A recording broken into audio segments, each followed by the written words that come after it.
Kita sudah melakukan koordinasi dengan kejaksaan dan kasus itu kita lakukan supervisi untuk penanganan selanjutnya. Tetapi kalau seandainya memang tidak selesai sesuai dengan pasal 10A bisa kita ambil. Saya kira itu.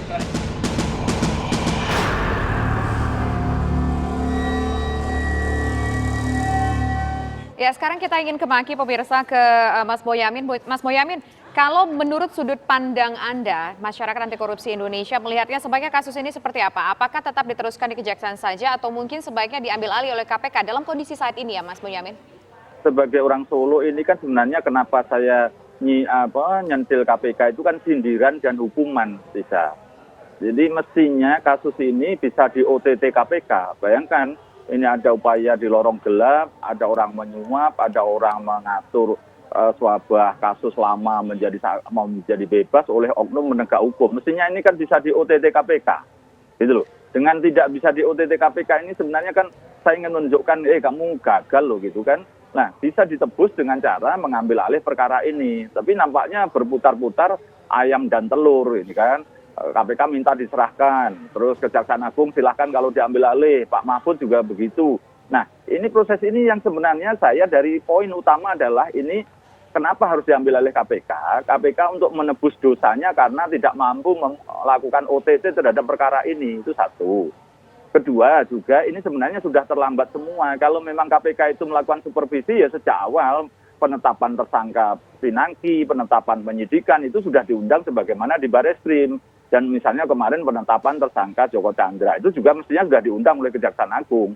Nah kalau nanti menjelang penuntutan ya sudah tidak ada gunanya juga. Dan saya pengen sebenarnya ini wacana bahwa narasi retorika ini apakah sudah dipraktekkan misalnya KPK apakah sudah nyurati Kejaksaan Agung atau Kejaksaan Agung sudah nyurati. Dari dua pihak ini tadi belum ada yang mengatakan bahwa Kejaksaan Agung sudah nyurati atau belum.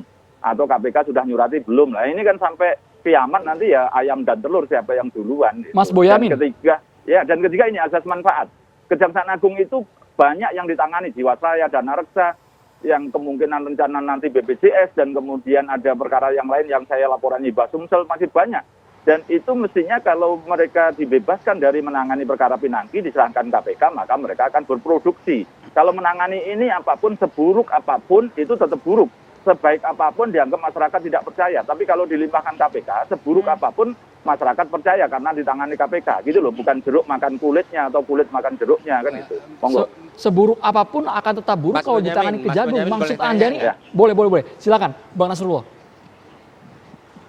Mbak, gini Mas Bonyamin ya. Ini kan dalam pasal 10A ayat 2 diatur secara limitatif. Hanya 6 alasan bisa diambil alih oleh KPK. Yang justru yang ke huruf G-nya, F-nya itu justru bukan karena alasan kewenangan KPK ngambil alih, tapi ada kehendak dari kepolisian atau kejaksaan mau menyerahkan karena ada beban dalam penanganan perkara. Ini dari A, B, C, D, E, ini alasan mana yang bisa digunakan oleh KPK untuk ngambil alih? Alasan apa yang bisa digunakan ini kan oleh KPK untuk azas manfaat. Kalau Kejaksaan Agung menyerahkan tidak ada larangan. Kalau KPK mengambil alih karena ini kalau menyerahkan itu loh. Saya balik selama ini bukan kalau KPK mengambil alih. Saya minta kemarin di sebuah TV pun juga minta Pak Mahfud itu memerintahkan KPK memerintahkan Kejaksaan Agung karena kalau KPK kan dianggap intervensi. Maka ke Kejaksaan Agung pertama supervisi, kedua kalau memang daripada report-report diserahkan kepada KPK. Kan gitu niat saya itu. Jadi bukan alasan yang tadi kalau jadi alasannya ini adalah bukan diminta karena meringankan bebannya Kejaksaan Agung, membebaskan beratnya Kejaksaan Agung karena menangani sesuatu yang di dalamnya sehingga pekerjaan utama jadi tidak tertangani dengan serius.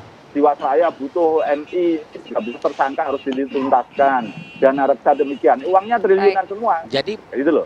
Baik, Dan sekarang yang utama jadi pakainya adalah pasal 10 ayat 2 huruf F ya, tahu, Pak atas kerelaan dari kejaksaan sendiri. Saya tahu, tapi kalau mau ini sifatnya tadi khawatir ada yang alasannya yang itu ada yang menyembunyikan misalnya.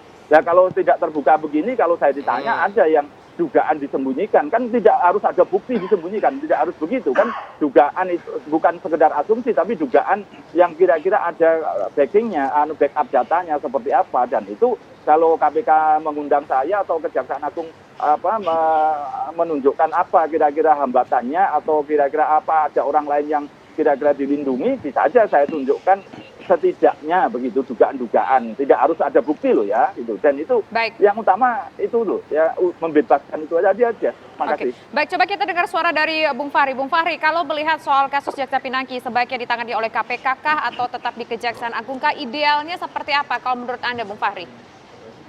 Jadi gini, ya, ini yang saya ingin katakan secara terang bahwa sebuah penegakan hukum itu tidak boleh dan tidak bisa dimulai dengan dugaan-dugaan. Dalam pengertian bahwa, jaksa nggak akan independen, atau KPK malu-malu atau takut, lawyernya sudah memang konspiratif, dan seterusnya, itu nggak boleh begitu. Jadi penegakan hukum itu harus diletakkan di dalam ruang di mana setiap orang menjalankan fungsinya secara baik. Ya. Oleh sebab itu, kebebasan berbicara, kebebasan berpendapat, keterbukaan untuk menyatakan apa yang benar dan apa yang salah, itu harus dilindungi oleh undang-undang, termasuk juga kebebasan media untuk melakukan investigasi dan penelusuran lebih lanjut. Begitulah cara kita menegakkan hukum di dalam suasana demokrasi. Ya, orang tidak boleh ditakut-takuti, orang tidak boleh trial by the press dan sebagainya. Nah, karena itu saya terus terang kalau membaca seluruh lanskap undang-undang dan melihat duduk perkara dari kasus ini, sebenarnya langsung memang dapat kita katakan fungsi KPK sebagai koordinator itu harus diperankan. Itulah yang saya anggap merupakan ruh dari perubahan Undang-Undang KPK. Sebab dalam keadaan seperti itu, dalam keadaan seperti ini, somebody has to take responsibility. Seseorang harus bertanggung jawab terhadap satu peristiwa yang telah diinvestigasi oleh media, dan di dalam investigasi itu nampak sekali ada penukangan hukum oleh penegak hukum, oleh macam-macam orang ya yang terlibat banyak sekali. Nah, KPK dalam fungsi koordinasi itu bersurat, bertemu, berkoordinasi tidak saja dengan lembaga penegak hukum. Dia harusnya bahkan dia bisa mulai dengan berkoordinasi dengan presiden untuk mengatakan, Pak, ini ada kasus yang reputasi Bapak bisa dipersoalkan orang. Terlalu banyak yang bobol dalam peristiwa ini. Imigrasi, polisi, jaksa, dan seterusnya lah kira-kira begitu. Nah, dari sini bertemulah orang-orang untuk kemudian meletakkan itikat baiknya bahwa kita akan menyelesaikan ini sesuai dengan hukum dan sesuai dengan kewenangan yang ada di masing-masing lembaga, dan kemudian KPK dalam hal ini ngambil inisiatif untuk mengurai masalah ini. Jadi kalau menurut Bang Fahri, jadi kalau menurut Abang alangkah baiknya KPK langkah cepat untuk mengambil alih kasus ini karena dorongan desakan publik yang begitu besar atas ketidakpercayaan Kejagung ketika memegang Jaksa Pinangki. Langkah cepatnya itu bukan ditundukkan dengan yang kayak dulu, mentang-mentang sepihak lalu ngomong nyerang lembaga lain, bukan begitu. Harus duduk berkoordinasi, bicara, Pak. Ini keadaannya kayak begini, Pak, ya kan? Kalau kita kan harus membangun, tujuan utama kita kan membangun kredibilitas sistem hukum kita, criminal justice system kita, dan juga lembaga-lembaga penegak hukum. Kan itu yang penting kan? Karena itulah kebenaran harus dibuka, kesungguh-sungguhan harus ditunjukkan.